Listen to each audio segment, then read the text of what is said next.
Este audiobook foi produzido nos estúdios dos Comunicadores Sem Fronteiras. Nossa Cidade para Cristo. Você faz parte desta conquista. Autor, Pastor Márcio Valadão. Uma publicação da Igreja Batista Lagoinha. Edição, novembro de 2009. Introdução.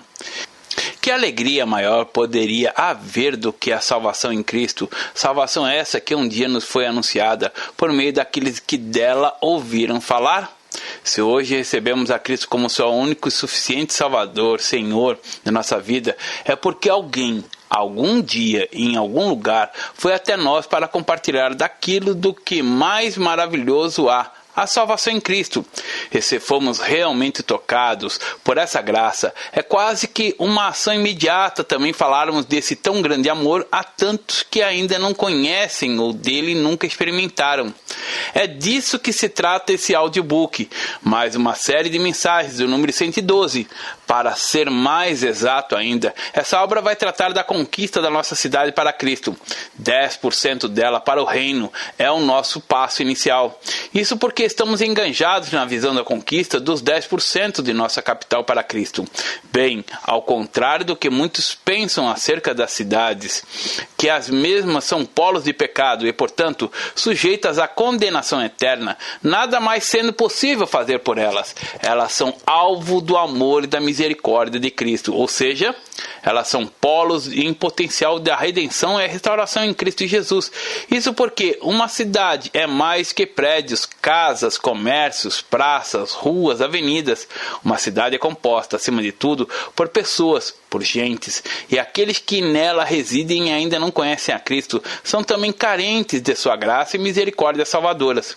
Se quisermos, portanto, toda a nossa cidade para Cristo, saber como conquistá-la é mais do que um passo importante. Pode ser a diferença entre um povo que anda na luz e um povo que caminha nas trevas, rumo à perdição, se nada for feito. Oremos, pois, por nossa cidade e também pela conquista inicial de 10% de sua população para o reino, pois essa é a minha oração por você, amado ouvinte, amada ouvinte. Ó Deus e Pai, que esta mensagem possa falar a vida de cada um de que as ouvirão, que seus ouvidos e corações sejam abertos para ouvirem a Tua palavra, a Tua voz, para que possam partir rumo à conquista da nossa cidade para Cristo, levando a cada um que ainda não conhece a Jesus a boa semente do Evangelho da Graça, pois é disso que mais nossa cidade carece. É a minha oração em nome de Jesus. Amém. Restaurado para restaurar. O que significa estar nas mãos do oleiro? É deixar realmente a nossa vida ser transformada, moldada. O sonho do Pai é que sejamos transformados de glória em glória, que caminhamos de triunfo em triunfo. A palavra do Senhor diz em Jeremias capítulo 18, verso 1 ao 6. Palavra do Senhor que veio a Jeremias dizendo: Dispõe-te e desce à casa do oleiro, e lá ouvirás as minhas palavras. Desci à casa do oleiro, e eis que ele estava entregue à sua obra sobre as rodas. Como o vaso na mão do oleiro fazia de barro, se ele estragou nas mãos, tornou a fazer dele outro vaso, segundo lhe pareceu. Então veio a minha palavra do Senhor: Não poderei eu fazer de vós como fez este oleiro, ó casa de Israel? Diz o Senhor: Eis que como barro na mão do oleiro, assim sois vós na minha mão, ó casa de Israel. Deus não se referiu à casa de Israel como se estivesse no Oriente, visto que a casa de Israel no contexto era o lugar de moradia de Deus. Era em Israel onde Deus se manifestava por causa da Arca da Aliança, do tabernáculo ou do templo. Hoje somos a casa de Deus, o seu templo. Hoje fomos a casa de Israel. Podemos dizer que a casa de Israel simboliza eu e você. Por isso que podemos ler no verso 6 e aplicá-lo à nossa vida. Não poderei eu fazer de você, Márcio, Pedro, Maria, Carlos, como fez este oleiro? Diz o Senhor: Eis que como barro na mão do oleiro, assim é você, Márcio, na minha mão. Ao ouvir as Escrituras, personalize-a.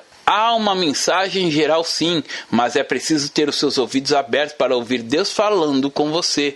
E Ele fala com você neste momento. Não poderei eu fazer de você como fez este oleiro? Deus, como oleiro, toma o barro tenta fazer o vaso, mas algo aparentemente o impede. Porém, o mesmo diante do impedimento, ele não joga fora o barro que tem nas mãos. Ele começa todo o processo novamente. Ele não desiste. Mas por que será que o Senhor insiste em recriar um vaso a partir de um barro que apresenta impurezas, pedras, sujeiras? Por que Deus precisa de um vaso novo? Por que Ele não pode ficar com um vaso imperfeito? Por que um vaso novo? Um vaso restaurado? Qual a necessidade de Deus ter um vaso restaurado? Entendendo o propósito. Estamos enganjados na visão da conquista dos 10% da cidade de Belo Horizonte para o Senhor. A palavra do Senhor sobre a redenção da cidade arde no nosso coração de uma maneira forte. O texto que está em 2 Reis, capítulo 2, versos 19 a 22, nos revela o porquê da necessidade de um vaso novo, o propósito do Senhor. Vejamos. Os homens da cidade disseram a Eliseu: eis que é bem situada essa cidade, como vê o meu senhor, porém as águas são más e a terra é estéril. Ele disse: trazei-me um prato e ponde nele sal. Eles o trouxeram. Então saiu ele ao manancial da água e deitou sal nele. E disse: assim diz o Senhor: tornei saudáveis essas águas, já não procederá daí morte nem esterilidade. Ficaram, pois, saudáveis aquelas águas até o dia de hoje, segundo a palavra que Eliseu tinha dito. Nosso Deus é maravilhoso, seu amor é tão glorioso, a graça do Senhor é mais do que suficiente a cada momento das nossas vidas. Uma das necessidades que temos ouvido do Senhor é em relação à missão da igreja no mundo. Hoje podemos ouvir o próprio clamor do Senhor também pela cidade de Belo Horizonte. Durante o tempo pregávamos a uma pessoa, era um evangelismo pessoal. Crê no Senhor Jesus e será salvo. E a bênção seguinte era negligenciada. Crê no Senhor Jesus e será salvo tu e tua casa. Atos capítulo 16, verso 31. Agora podemos perceber o clamor do Espírito Santo dizendo: crê no Senhor Jesus e será salvo tu, a tua casa e a tua cidade. O sonho de Deus, a vontade do Senhor é que alcancemos a cidade para Jesus e a coloquemos debaixo do senhorio de Deus. Praticamente durante toda a história, os evangélicos consideraram como uma tarefa impossível a conquista de cidades para o Senhor. Uma cidade vir aos pés do Senhor? Uma cidade ser salva? Uma cidade inteira sendo transformada pelo poder do Senhor? Alcançar a maioria já não é o suficiente. Isso é uma missão impossível. Meu irmão, o que é impossível para os homens é possível para Deus. Referimos-nos a Belo Horizonte porque ela é nossa cidade, mas quero que essa mensagem se aplique a outras cidades da face da terra, pois Deus não faz acepção de pessoas, de cidades. Saiba, querido ouvinte, que Ele ama de uma forma tão gloriosa a sua cidade e deseja usar a sua vida também para ver a sua terra rendida aos pés do Senhor Jesus Cristo. Amados, todas as cidades polos cresceram e se tornaram metrópoles. Muitas delas abrigam pessoas de diversas regiões do mundo. Logo, temos a oportunidade de contemplar povos, línguas, tribos e nações rendidas ao pé de Cristo. Mas para que isso aconteça, precisamos trabalhar, colocar a mão no arado.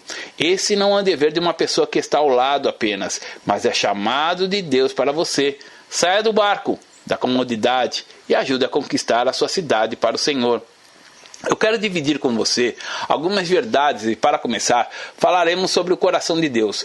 Havia uma cidade ímpia, uma cidade perversa chamada Nínive, e houve também um instante quando Deus chamou um dos seus profetas, Jonas, para falar ao povo daquela cidade. Veja o que diz o livro de Jonas, capítulo 1, verso 2.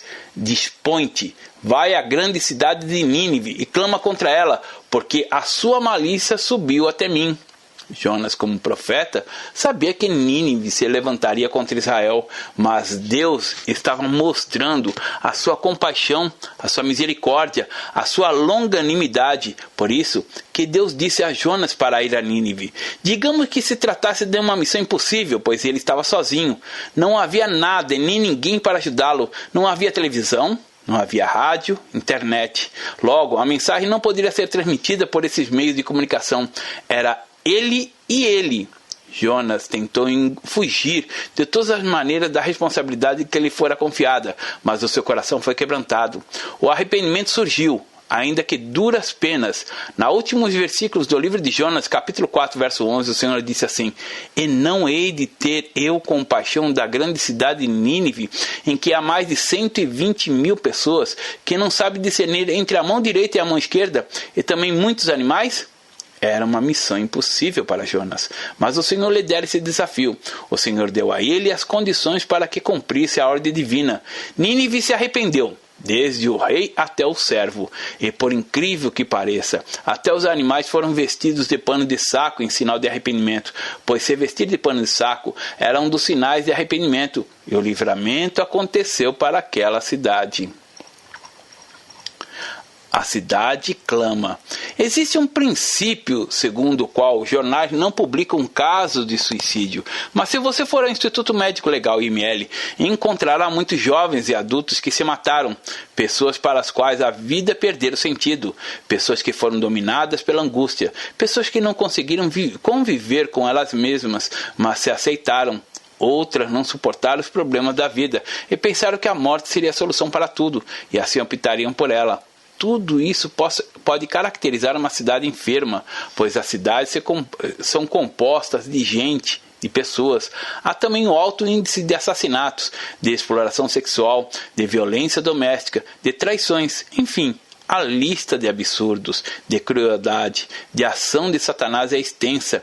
Existe algo que a Bíblia diz e que a própria natureza aguarda, que é a manifestação do Espírito de Deus. Você pode dizer, mas pastor, uma cidade é gente demais.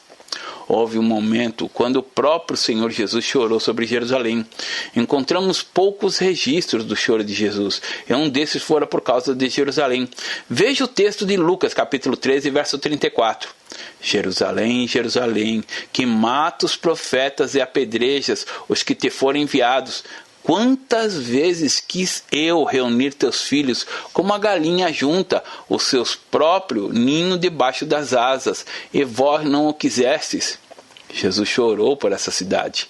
O Senhor olhou para Jerusalém, não simplesmente para os prédios, mas para o povo e disse: Jerusalém, quantas vezes eu quis ajuntar-te debaixo das minhas asas, como a galinha junta os seus pintinhos debaixo das asas. Eu quero trazer proteção. Eu quero trazer propósito, eu quero trazer perdão, eu quero trazer libertação, eu quero trazer vida, mas você não quer. Encontramos na Bíblia referências do quanto Deus ama e se preocupa com as cidades. No livro de Gênesis, capítulo 18, a partir do verso 16, temos o registro da destruição de Sodoma e Gomorra. O pecado dessas duas cidades se agravou muito, mas elas se recusaram a ouvir a voz de Deus. Ao olharmos a nossa cidade, o nosso coração se quebra. Podemos contemplar a futilidade na vida de inúmeras pessoas, homens e mulheres que contam os dias para chegar certas festividades, já consagradas como parte da cultura, para se integrar à bebedice, à prostituição, ao pecado. Algumas dessas festividades são até tidas como religiosas. Essas pessoas estão buscando o quê? Não sabem o que buscam nem onde encontrar o que buscam. Novamente observamos o clamor de Jesus pela cidade. Jerusalém, Jerusalém, que mata os profetas e apedreja os que te foram enviados. Quantas vezes eu quis reunir os teus filhos. Eu reconheço que o propósito do Senhor para a cidade de Belo Horizonte, como também para a sua cidade, é a cura, a restauração, a salvação. Deus ama a cidade porque ela é constituída por pessoas. Não há cidade sem vida. No livro de Apocalipse encontramos 7 cartas que foram escritas por 7 igrejas da Ásia. Cada uma delas foi endereçada a uma cidade. É a voz do Senhor dizendo a cada um para ouvir o que o Espírito diz a cada uma das igrejas estabelecidas nessas cidades. Alguns princípios da conquista. A necessidade de alcançarmos a nossa cidade para o Senhor está baseada em 3 princípios fundamentais. Princípio primeiro, Deus está interessado nas cidades. Se você espremer a Bíblia, verá a realidade do interesse de Deus pelas cidades. A cidade ocupa um lugar central na estratégia de Deus. O propósito divino é que todo homem seja salvo. Deus tem um sonho. Deus tem um propósito. Em sua primeira carta ao seu discípulo amado, Timóteo, capítulo 2, nos 5 primeiros versículos, Paulo fala da obra redentora e mediadora de Cristo Jesus, que não é seletiva, para alcançar todas as pessoas. Veja, Antes de tudo, pois exorto que se use a prática de súplicas, orações, intercessões, ações de graças, em favor de todos os homens, em favor dos reis e de todos os que se acham investidos de autoridade, para que vivamos vida tranquila e mansa, com toda piedade e respeito. E isso é bom e aceitável diante de Deus, nosso Salvador, o qual deseja que todos os homens sejam salvos e cheguem ao pleno conhecimento da verdade. Porquanto há um só Deus, é um mediador entre Deus e os homens, Cristo Jesus, homem, a qual a si mesmo se deu em resgate por todos, testemunho que se deve prestar em tempos oportunos. Veja o que diz o verso 4, o qual deseja que todos os homens sejam salvos e cheguem ao pleno conhecimento da verdade. Aqueles que são salvos precisam chegar ao pleno conhecimento da verdade. Eles precisam reconhecer que a graça de Deus não é apenas suficiente para perdoar os pecados, mas também para que possa viver uma vida de santidade, de vitória, de graça. Precisam ver a realidade de quem eles são, da verdadeira identidade de uma nova criatura que são, a realidade da vida do Senhor em nossa vida. Cristo em mim, a esperança da glória. Como disse Paulo, é esta a palavra do Senhor. Muitas pessoas, principalmente depois das dificuldades, do medo de enfrentar as lutas da vida, dizem amar muito ao Senhor. Por isso, estão desejosas pela volta dele. Maranata, ora vem, Senhor Jesus. Dizem que a volta do Senhor está demorando muito. Vejamos o que está escrito em 2 Pedro, capítulo 3, verso 9. Não retarda o Senhor a sua promessa, como alguns a julgam demorada. Pelo contrário, ele é longânimo para convosco, não querendo que nenhum pereça, senão que todos cheguem ao arrependimento. Novamente você pode dizer, a tarefa de ver uma cidade inteira aos pés do Senhor é impossível, mas a vontade do Senhor é, não querendo que nenhum pereça, senão que todos cheguem ao arrependimento. Precisamos entender que Deus está interessado nas cidades, pois nela há um maior número de pessoas. Das cidades, podemos alcançar as aldeias. Isso vai acontecer e precisa acontecer. Segundo princípio, Deus nos envia às cidades. A grande comissão dada por Jesus à igreja começa numa cidade, Jerusalém, e terminará numa outra cidade que é chamada Nova Jerusalém, o alvo do Senhor. A história começou num jardim e vai terminar numa cidade. O próprio céu é chamado de Nova Jerusalém, uma cidade, o lugar da morada eterna de Deus com seu povo. Estamos vivendo um tempo de uma explosão populacional nas cidades. Percebemos a graça do Pai sobre Belo Horizonte e creio que você, ouvinte, pode percebê-la sobre a sua cidade também. E por isso temos um grande desafio. Jesus, antes de nos mandar às cidades, nos trouxe uma promessa. Ele nunca nos pede para realizarmos algo sem também nos capacitar. E o sonho dele para a conquista da nossa cidade está em Lucas, capítulo 24, verso 49. Eis que envio sobre vós a promessa do meu Pai. Permanecei, pois, na cidade, até que do alto sejais revestidos de poder. A cidade a quem Jesus se referiu é Jerusalém. Ou seja, ele queria começar pela cidade. Isso porque Jerusalém era o ponto inicial e era o local onde estavam seus discípulos. Jerusalém fervilhava de pessoas. Era o local onde os sacerdotes manipulavam as multidões e onde o judaísmo frio imperava. Jerusalém também foi o local para onde o Senhor Jesus foi levado para ser crucificado. Havia passado poucos dias em que o povo dessa cidade se reunira diante dele para perguntar: a quem quereis que vos solte? Jesus chamado Cristo ou Barrabás? Diz ainda o texto que a multidão gritava: solte-nos Barrabás! Foi quando Pilatos perguntou: o que farei de Jesus chamado Cristo? A multidão então rogou aos brados: crucifica-o! Marcos capítulo 15, verso 9 a 13. Jesus poderia ter começado a ordem da grande comissão e do testemunho de Atos capítulo 1, verso 8, dizendo para os discípulos irem para os lugares mais fáceis, para começar pelas aldeias, pelos lugares mais afastados. Mas ele sempre nos leva a um desafio aparentemente impossível.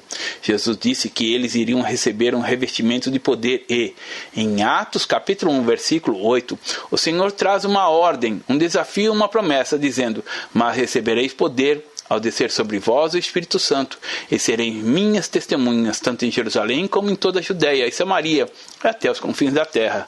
Os discípulos começariam por Jerusalém, mas não ficaria somente ali. simultaneamente iriam para a Judéia e Samaria e até os confins da terra.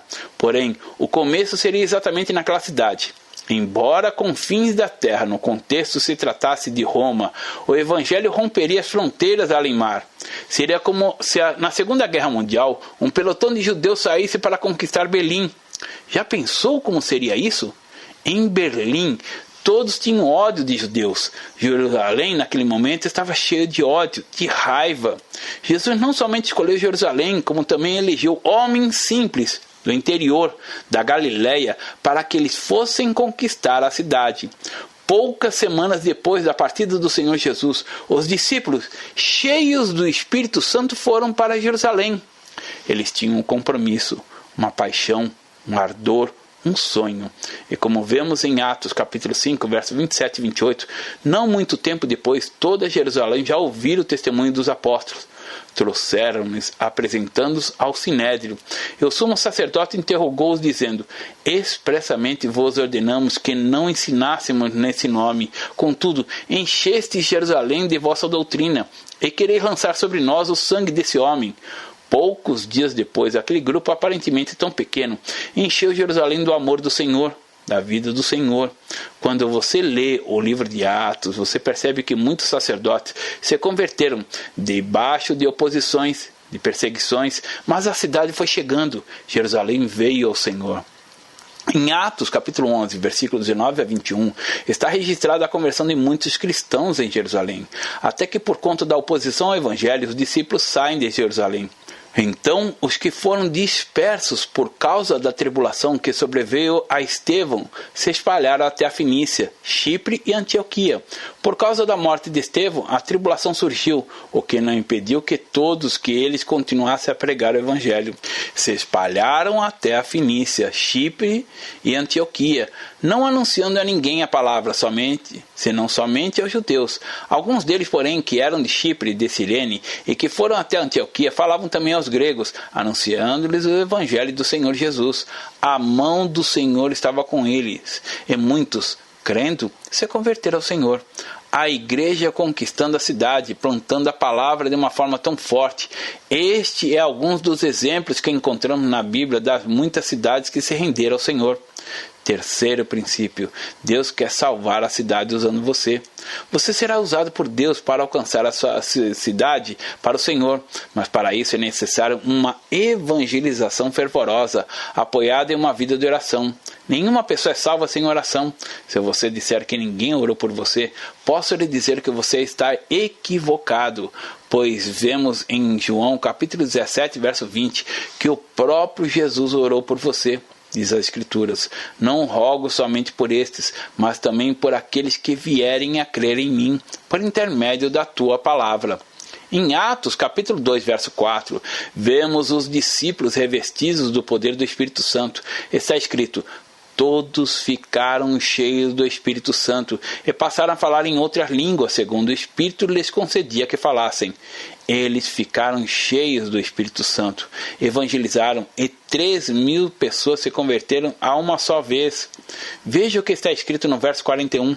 Então, os que lhe aceitaram a palavra foram batizados, havendo um acréscimo naquele dia de quase 3.000 pessoas. Mas não pararam ali, eles continuaram. No capítulo 4, verso 29 a 31, lemos que debaixo das perseguições, eles continuaram orando e pregando a palavra. Agora, Senhor, olha para as suas ameaças e concede aos teus servos que anunciam com toda intrepidez a tua palavra, enquanto estendes as mãos para fazer curas, sinais e prodígios por intermédio do teu santo servo Jesus. Tendo eles orado, tremeu o lugar onde estavam reunidos. Todos ficaram cheios do Espírito Santo e com intrepidez anunciavam a palavra de Deus. Você tem o Espírito Santo em sua vida e precisa pedir a Deus para abrir os seus olhos. O maior inimigo do crente não é o diabo, os demônios, mas a ignorância. Por isso o Senhor disse a Oséias, capítulo 4, verso 6, o meu povo está sendo destruído, porque lhe falta conhecimento. Jesus já se tratou do diabo e da sua oposição que deve ser de resistir a ele, porque resistindo, ele fugirá de você. Guarde esta verdade em seu coração. Maior é aquele que está em você do que aquele que está no mundo. 1 João, capítulo 4, verso 4. Veja bem, Eles pediram a Deus intrepidez para anunciarem a palavra do Senhor.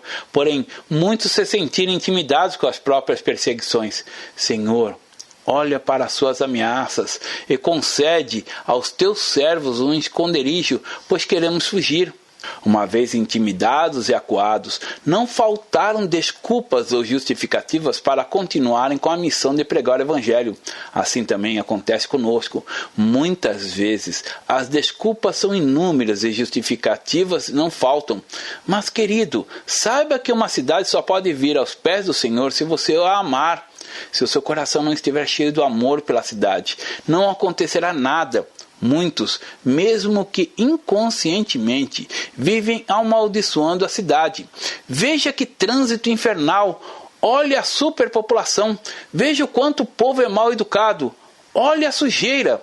Cada dia que passa a violência aqui aumenta mais. Se você tem agido assim, eu o aconselho a se arrepender nesse momento para abençoar a sua cidade, mesmo que as circunstâncias confirmem a condição em que se encontra a cidade. Você pode, pela fé, chamar à existência aquilo que ainda não existe. Você pode, com a sua boca, dar vida ou matar a sua cidade, pois o poder da vida e da morte está nos seus lábios, na sua língua. Provérbios capítulo 18, verso 21. Você nasceu nessa cidade por um motivo que só Deus sabe. Ele o levou a morar nessa cidade, então isso já é excelente motivo para você amá-la, pois tudo o que ele faz é bom, muito bom. Se você não amar a sua cidade, consequentemente não haverá os pés do Senhor. Amar a cidade e não amaldiçoá-la. Bendizê-la e não murmurar contra ela, pois temos aprendido que murmurar é dizer: Deus, se eu estivesse no seu lugar eu faria diferente. Deixe Deus ser Deus. Você pode fazer a diferença na sua cidade. Não haja como Ló em Sodoma e Gomorra, que teve a chance de fazer a diferença nessa cidade, mas não fez e as foram destruídas. É uma página triste. Vivemos nesta terra apenas uma vez. Temos apenas uma oportunidade para expressarmos a Deus a nossa gratidão pela nossa salvação. E este é o tempo de vivermos, expressarmos a nossa gratidão a Deus. Este é o tempo do Senhor para nossas vidas. Tempo de conquistarmos a nossa cidade para o Senhor. Em Jerusalém, apesar da oposição e das perseguições, os apóstolos tiveram compromisso ativo com o evangelismo. Eles oraram dizendo: Senhor, olha para as suas ameaças, olha para as dificuldades. Está difícil, mas concede aos teus servos que anunciam com toda intrepidez a tua palavra, com convicção. As pessoas reconhecem que você tem a palavra de Deus, não pelo tom da sua voz ou pelo grito, mas pela convicção, pelo brilho do seu rosto e do seu testemunho. Essa paixão, essa intrepidez tem de existir. E eles disseram: enquanto estendes as mãos para fazer curas, sinais e prodígios por intermédio do nome do teu servo Jesus. Tendo eles orado, tremeu o lugar onde estavam reunidos. Todos ficaram cheios do Espírito Santo e com intrepidez anunciavam a palavra de Deus. Fé é você crer que Deus irá cumprir com tudo o que Ele prometeu na sua palavra. Porque Jerusalém veio aos pés do Senhor não foi apenas uma mensagem intelectual. É verdade que o Evangelho toca o intelecto, mas o Evangelho é apenas a demonstração do poder. No versículo 7, o capítulo 2 de Atos, podemos observar algo tremendo.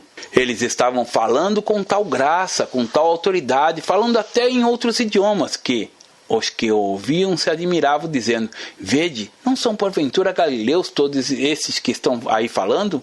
Mas não são galileus, gente da roça, incultos? Muitos dos que estavam presentes eram de outras regiões, da Frígia, da Panfilha, do Egito e das regiões da Líbia, nas imediações de Cirene, e romanos que ali residiam. Foram vários os idiomas, mas todos puderam compreender os que aqueles galileus estavam falando. Como ouvimos falar em nossa própria língua as grandezas de Deus? Como era possível aquilo? Homens estigmatizados como incultos, porém cheios do Espírito Santo de Deus. Isso nos faz entender que para falar das coisas do Eterno não é preciso ser doutor. Basta que tenhamos amor pelo Evangelho, pelas vidas.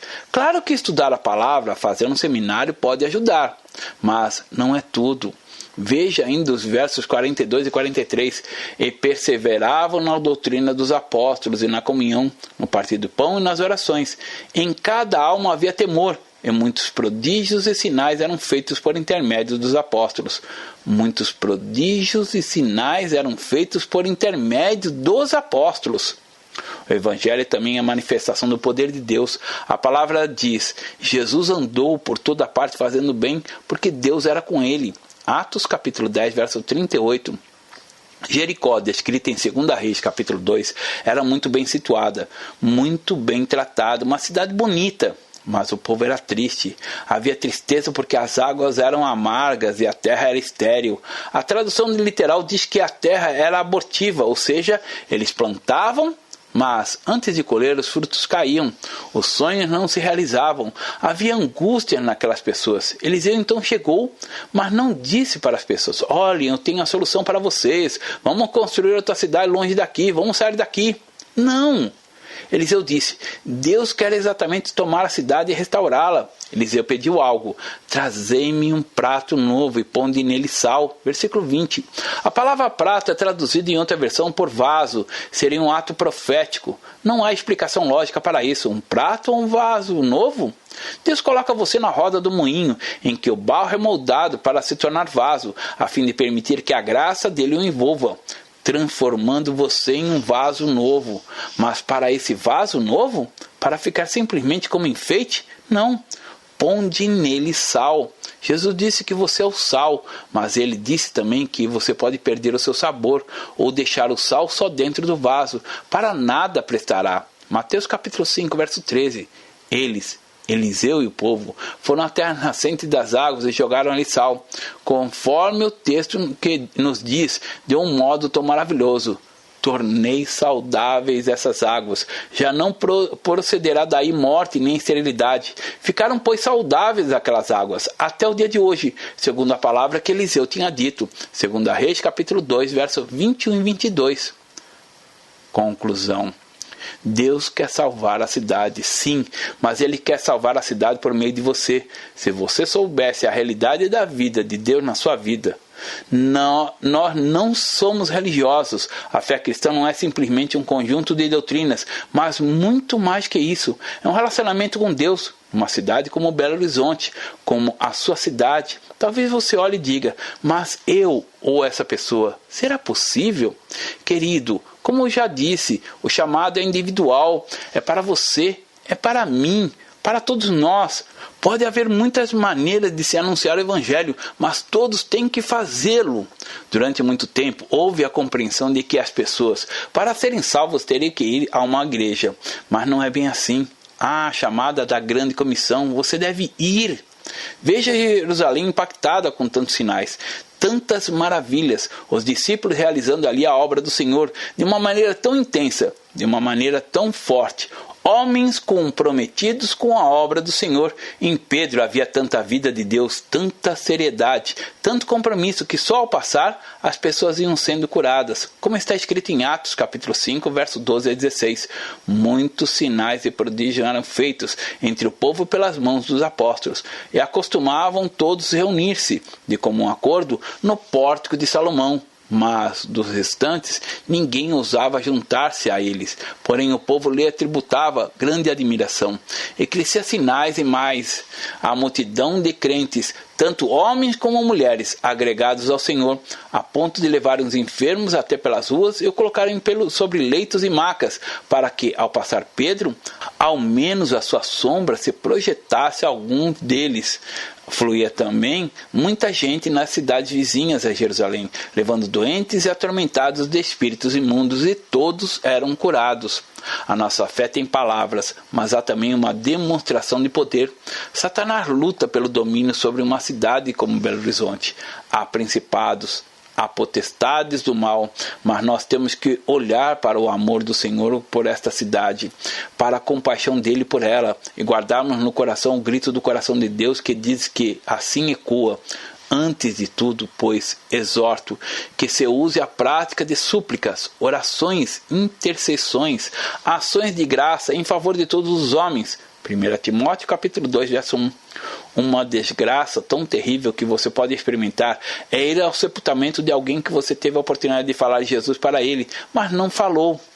Tudo começa como um dever, mas se transforma em um deleite. E quando você chega a esse grau de deleite, ninguém o segura. Ninguém. Essa compaixão dentro do coração tem que existir. A cidade pode vir aos pés do Senhor, e não apenas pode, mas Deus quer, em favor de todos os homens, em favor dos reis e de todos que se acham investidos de autoridade, para que vivamos vida tranquila e mansa, como toda piedade e respeito. Isso é bom e aceitável diante de Deus nosso Salvador, o qual deseja que todos os homens sejam salvos e cheguem ao pleno conhecimento da verdade. Você tem que ter essa expectativa. Paulo disse: fiz tudo para com todos, com o fim de, por todos os modos, salvar alguns. 1 Coríntios capítulo 9, verso 22. É importante que você sonhe os sonhos de Deus para a cidade. Deixe o seu coração contemplar a cidade. Você continuará reconhecendo as águas amargas da sua cidade, os problemas da sua cidade, os pecados da sua cidade, mas você é um vaso novo. Um vaso de sal, usado por Deus com o propósito de curar e conservar a terra. O oleiro Jesus fez de você um vaso novo de sal para você curar a sua terra, a sua cidade. Deus quer utilizá-lo como vaso para que você possa dizer um dia: na minha cidade não há mais morte ou enfermidade. Há uma promessa que diz: pois a terra se encherá do conhecimento da glória do Senhor, como as águas cobrem o mar. Abacuque capítulo 2, verso 14. Comece hoje mesmo a transformar esse sonho em realidade e conquiste a sua cidade para o Senhor. 10% é nosso alvo maior de início, mas se começar por uma casa e o seu bairro já é um grande começo, e você não está sozinho. Que Deus abençoe. Pastor Márcio Valadão. Jesus te ama e quer você. Primeiro passo: Deus o ama e tem um plano maravilhoso para a sua vida, porque Deus amou o mundo de tal maneira que deu seu Filho unigênito para todo aquele que nele crê não pereça, mas tenha vida eterna. João capítulo 3, verso 16. Segundo passo: o homem é pecador e está separado de Deus, pois todos pecaram e carecem da glória de Deus. Romanos capítulo 3, verso 23, parte B. Terceiro passo: Jesus é a resposta de Deus para o conflito do homem. Respondeu-lhe Jesus: eu sou o caminho e a verdade e a vida. Ninguém vem ao Pai senão por mim. João capítulo 14, verso 6. Quarto passo: é preciso receber a Jesus em nosso coração, mas a todos quanto receberam, deu-lhes o poder de serem feitos filhos de Deus, a saber, aos que crerem em seu nome. João capítulo 1, verso 12, parte A. Se com tua boca confessares Jesus como Senhor e, em teu coração, credes que Deus o ressuscitou dentre os mortos, será salvo. Porque com o coração se crê para a justiça, e com a boca se confessa a respeito da salvação. Romanos capítulo 10, verso 9 e 10. Quinto passo: você gostaria de receber a Cristo em seu coração? Faça essa oração de decisão em voz alta. Senhor Jesus, eu preciso de Ti. Confesso-te o meu pecado de estar longe dos Teus caminhos. Abra a porta do meu coração e Te recebo como meu único Salvador e Senhor. Te agradeço porque me aceita assim como eu sou e perdoa o meu pecado. Eu desejo estar sempre dentro dos Teus planos para a minha vida. Amém? Sexto passo: procure uma igreja evangélica próxima à sua casa. Nós estamos reunidos na Igreja Batista da Lagoinha, Rua Manuel Macedo, 360, bairro São Cristóvão, Belo Horizonte, Minas Gerais. Nossa igreja está pronta para lhe acompanhar nesse momento tão importante da sua vida. Nossos principais cultos são realizados aos domingos. Ficaremos felizes com sua visita. Uma publicação da Igreja Batista da Lagoinha, Gerência de Comunicação, www.lagoinha.com.